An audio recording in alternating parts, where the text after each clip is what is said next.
Salamat sa iyong recipe, madam. Kahit hindi ko masunod lahat ay tamang-tama naman kasi may nabigay sa amin ng bagnet.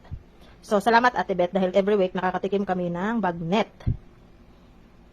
Every week kasi may padala si Ate Beth na bagnet. So, thank you so much. Ito ang ating ingredients, guys. Oyster sauce, magic sarap, paminta, patis, tuyo.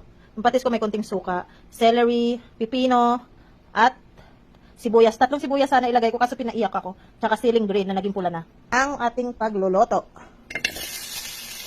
Iloto ko lang yun sa akin kasi kagabi pa to. Ngayon ko lang gagawin. So, iloto natin para kahit paano makainit natin.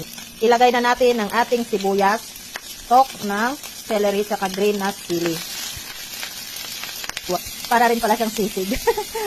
May twist lang ito, guys. May twist. Ilagay natin ang ating tuyo. Oyster sauce. Ang ating patis na may kunting suka. Lagay natin paminta. Magic sarap. Lalagyan ko lang ng konting tomato. Ay, mang tomas, guys. Kunti lang. Ilagay na natin ang ating pipino. Ang celery. Haluin. Yan na po ang ating finished product. Dinagdagan ko pala yan ng tidbits, guys. Kasi request, nalagyan ko ng tidbits. So, ayan. Ito yung tidbits. So, ayan. Thank you for watching. Happy cooking. Happy eating, everyone.